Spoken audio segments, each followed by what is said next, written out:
I am Manisha. That's it. Here I am introduce myself a little bit. But why you don't guys ask me that why I introduce myself a little bit? Because my poetry tells you about me more. I'm going to perform in front of you all my first show, that is शब्द. शब्द, कुछ शब्द जो कह दिए जाते हैं और कुछ शब्द जो हमेशा अनकहे रह जाते हैं. आज की शाम मैं उन अनकहे शब्दों को एक माला में पिरोकर आपसे उस अनकही माला का जिक्र करना चाहती हूँ. और इसी तरह मेरे इस सफर को मैं आप सबके साथ बांटना चाहती हूँ. हर दिन के बाद एक नया दिन और एक नई जिंदगी बनती चली जाती है. मैं अब सिर्फ कविताएं लिखते लिखते कब किताब लिखने लग गई और फिर एक लेखक बन गई, पता नहीं चला. लेखक कौन है ये, करते क्या है, लिखते क्या है? तो लेखक की पहचान उसकी लिखावट से होती है. लेखक की पहचान उसकी लिखावट से होती है और वो लिखता वही है जो वो महसूस करता है.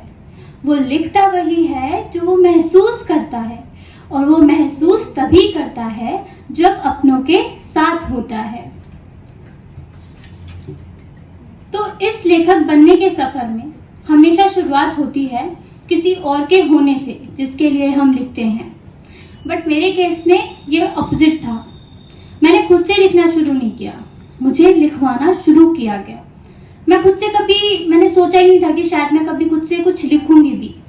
बट एक शख्स है जिसने मेरे पीछे पढ़ पढ़ के मुझे लिखवाना शुरू किया. तो तुमने मुझे कलम पकड़ाई तो मुझे लिखना आया. तुमने मुझे कलम पकड़ाई तो मुझे लिखना आया. और फिर तुमने मेरी लिखावट को न जाने कैसे पर कितनों को सुनाया. अच्छा, आप बताओ, आपको किस किस चीज का शौक है? सबको मतलब कोई ना कोई शौक होता है, सबकी कुछ ना कुछ इंटरेस्ट होता है, किसी को किसी चीज में इंटरेस्ट होता है. ऐसी मेरा भी इंटरेस्ट है. मुझे भी बहुत सारी चीजों में इंटरेस्ट है. मुझे गाने गाने का, लिखने का और सबको गिफ्ट्स भेंट देने का बहुत शौक है. और फिर मैं उसे भेंट देने निकली. तो समझ नहीं आया कि क्या दूं. मैं उसे भेंट देने निकली तो समझ नहीं आया कि क्या दूं. मैं गाना गाने बैठी तो समझ नहीं आया कि क्या गाऊं. मैं गाना गाने बैठी तो समझ नहीं आया कि क्या गाऊं.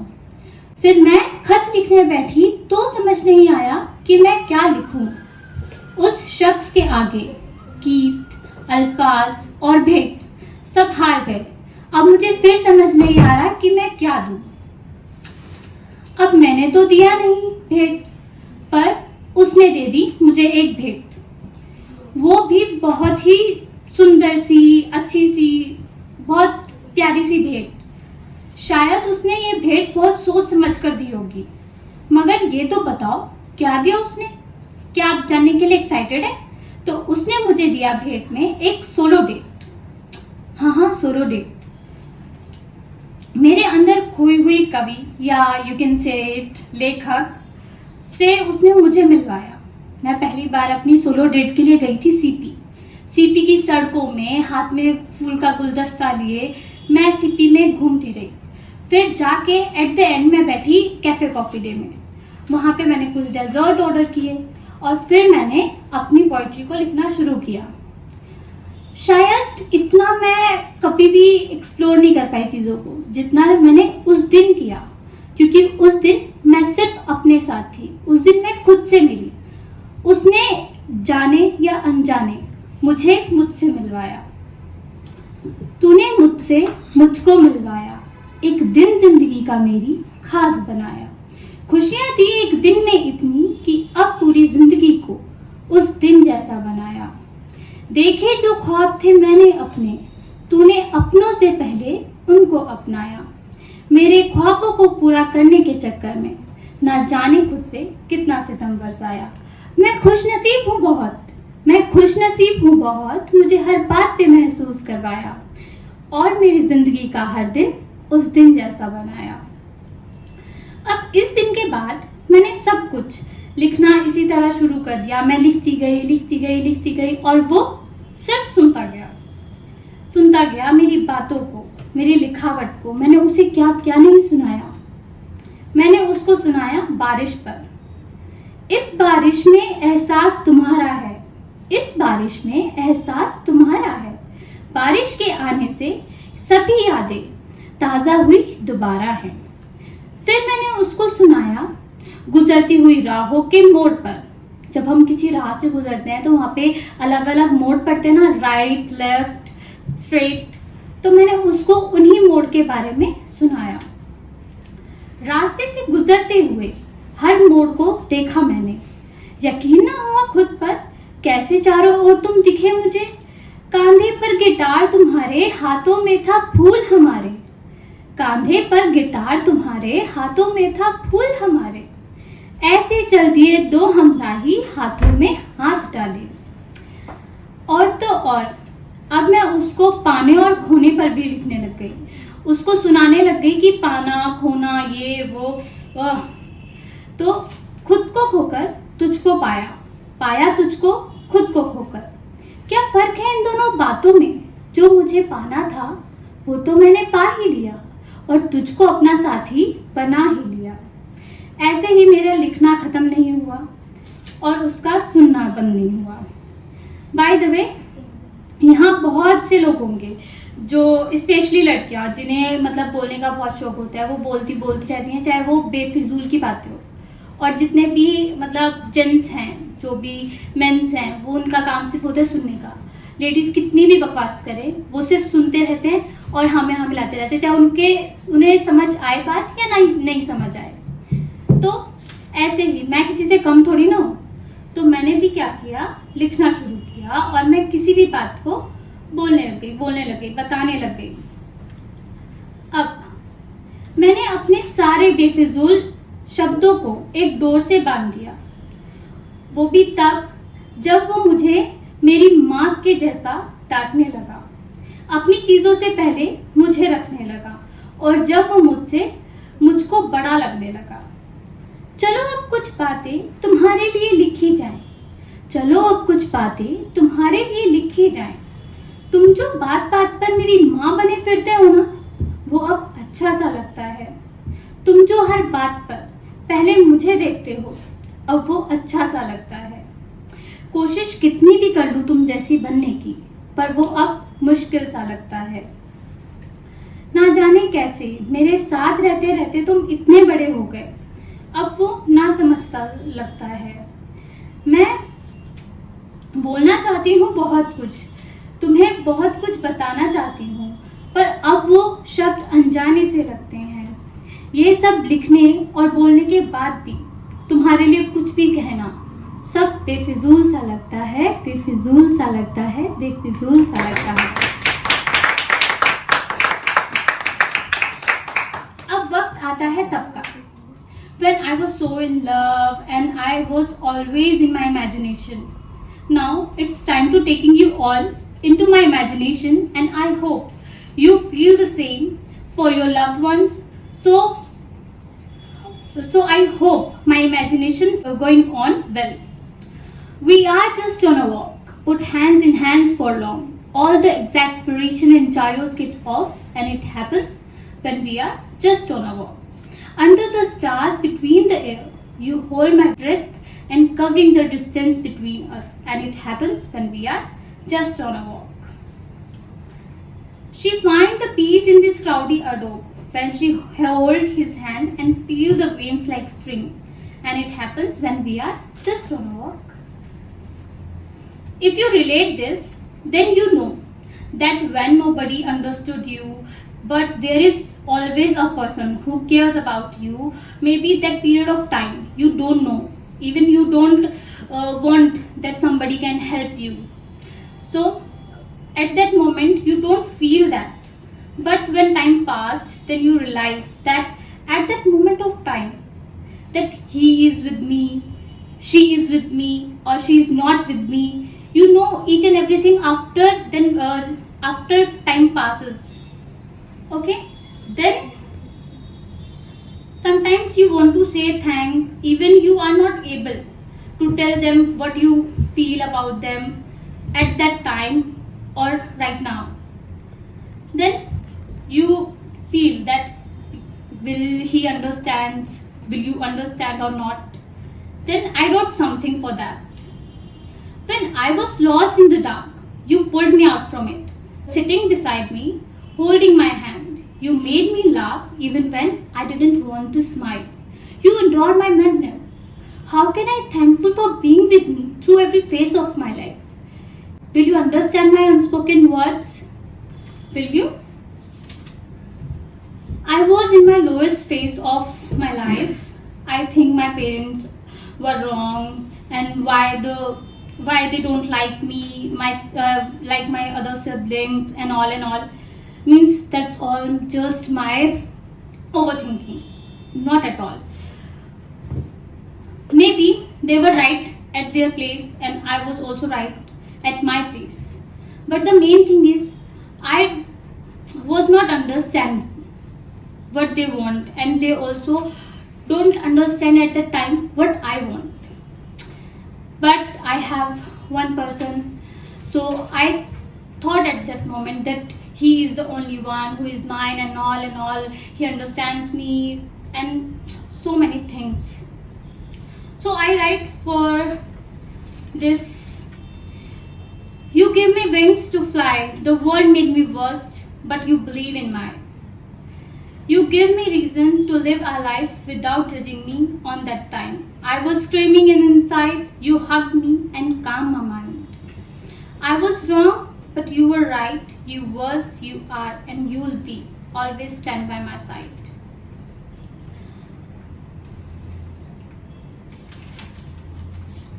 Then I wrote one more poem just for him because I think he is the only person. As I told you, you know me, you want me, and rest of him, they just hated me. When I think that I am alone, you hold my hand and shake it for long. You feel me your presence from so far.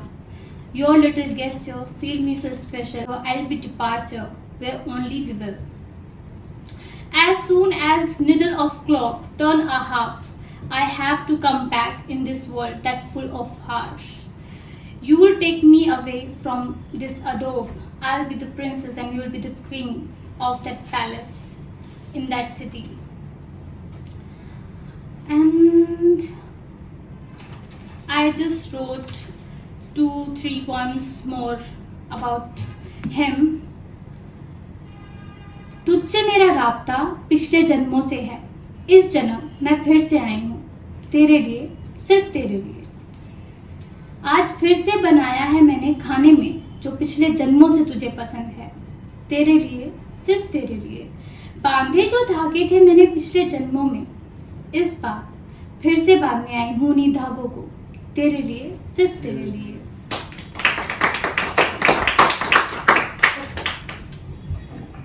Then my second poetry is तुमने. मेरी हर बात को तुमने माना और मुझे मेरी जिंदगी में तुमने आगे बढ़ाया. खुशियों से जब डर लगने लगा था मुझे, तब खुशियों पर यकीन भी तुमने दिलाया. परेशानियों की वजह से आए हुए आंसुओं को खुशी के आंसुओं में बदला तुमने. जिंदगी की खूबसूरती को हर मुकाम पर दिखाया तुमने. मुझसे मुझको मिलवाया तुमने, मुझसे मुझको मिलवाया तुमने. एंड यू नो, सबकी लाइफ में स्ट्रगल्स होते हैं कि हर कोई इंसान किसी ना किसी चीज को लेकर स्ट्रगल कर ही रहा होता है. तो सबका एक बहुत टफ टाइम भी होता है जब आप स्ट्रगल कर रहे होते हो, आप करे जा रहे हो, बट आपको वहाँ पे कोई सक्सेस नहीं मिल रही, या मतलब आप उस चीज से बहुत थक चुके हो कि मैं कब तक करूं. तो इस स्ट्रगलिंग पीरियड के चलते चलते फिर मैंने कुछ लिखा. जैसे अब क्या है स्ट्रगल, ये तो लाइफ लॉन्ग है, मतलब कभी खत्म नहीं होगा. कभी भी स्ट्रगल आप कुछ कर रहे हो, फिर आपको लगेगा कि नहीं अभी इतना, मतलब आप सेटिस्फाई नहीं होगे उस चीज से, आपको लगेगा नहीं और you want more, then struggle तो कभी खत्म नहीं होने वाला टॉपिक है. आप इतना स्ट्रगल करते हो कि कई बार तो आपको अपनी ईयरफोन्स में भी स्ट्रगल करना पड़ता है कि कौन सी ठीक है कौन सी ठीक नहीं है। तो इस पे मैंने कुछ लिखा है, ऐ जिंदगी तू कहाँ ले जा रही है, ऐ जिंदगी तू कहाँ ले जा रही है, क्यों तू चुनौतियों पे चुनौतियां बढ़ाई जा रही है। एक पल जो आए खुशी का तो फिर तू नए इम्तिहान लेने सिर पे आ खड़ी है, ऐ जिंदगी तू कहाँ ले जा रही है। अनजानी राहों पर ले जा ऐ जिंदगी, अनजानी राहों पर अब ले जा ऐ जिंदगी, तू कहाँ ले जाएगी जब अपने साथ लेके जाना है तो ले ही जा। ख्वाबों को तो तोड़ चुकी तू पूरा करने दे अब जो बाकी है, ख्वाबों को तो तोड़ चुकी तू पूरा करने दे अब जो बाकी है। जिंदगी इतनी कठिन तो नहीं मगर फिर भी तू कठिनाइयों से भरे जा रही है, ऐ जिंदगी तू कहाँ ले जा रही है।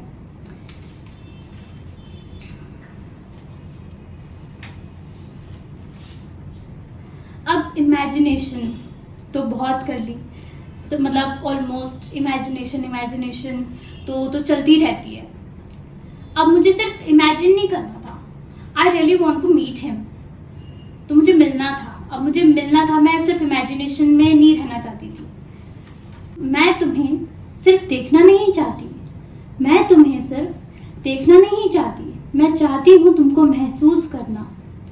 मैं तुम्हें देखकर सिर्फ तुम्हारी सुंदरता नहीं बताना चाहती, मैं चाहती हूँ तुम्हारी आंखें बंद कर कर तुम्हारे चेहरे पर अपना हाथ फेर कर उनका तुमसे जिक्र करना।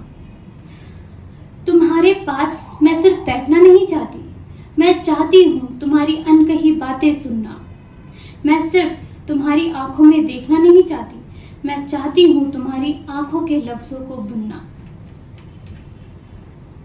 अब एक बात बोलूं, मतलब आपकी लाइफ में और मेरी लाइफ में, मतलब ऑलमोस्ट सबकी लाइफ में कुछ लोग होते हैं जो बहुत इंपॉर्टेंट होते हैं, ठीक है, और वो हम सबकी लाइफ में होते हैं मेजरली, तो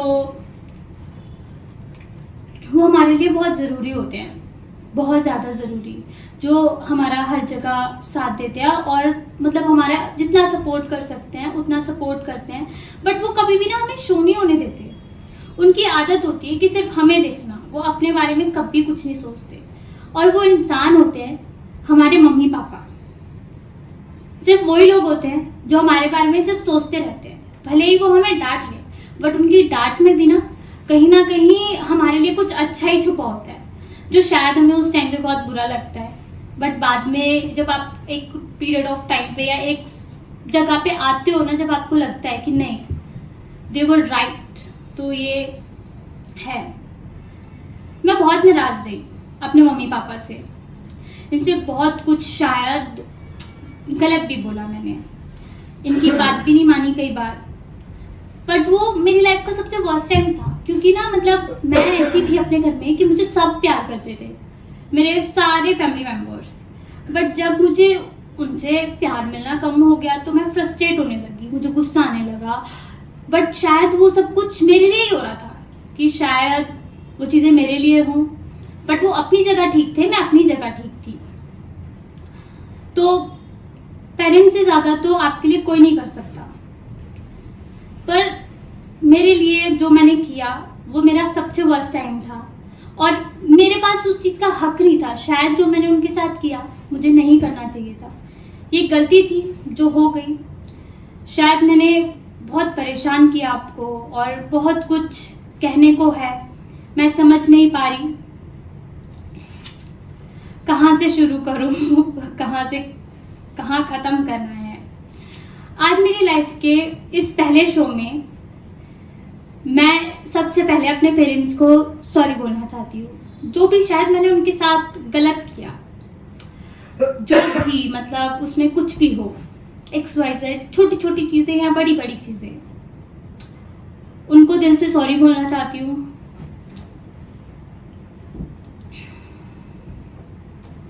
I am sorry mummy papa, ये शायद मैं बोल चुकी थी बट ये आप लोगों के लिए प्रूफ है, ये रिकॉर्डेड है।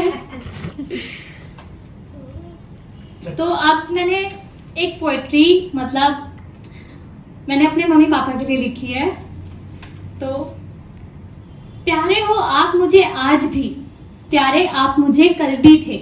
प्यारे हो आप मुझे आज भी, प्यारे आप मुझे कल भी थे। अपना जाने दूं मैं आप दोनों को कहीं, अपना जाने दूं मैं आप दोनों को कहीं। वक्त शायद मेरे पक्ष में नहीं था उस वक्त, पर अब तो आप मेरे ही पक्ष में हो। अब डर नहीं मुझे दुनिया का, ना ही तो डर मुझे पहले था। तब फर्क सिर्फ आपसे पड़ता था, फर्क मुझे आज भी सिर्फ आपसे ही पड़ता है। हमें खुशियां दी ना जाने कैसे, क्यों हो गए इतने सेल्फलेस हमें पाल पाल के। गलतियां की मैंने इस जीवन में, मैं सुधारना चाहूंगी। आप मुझे एक मौका दो, मैं आपको पाल कर दिखाऊंगी।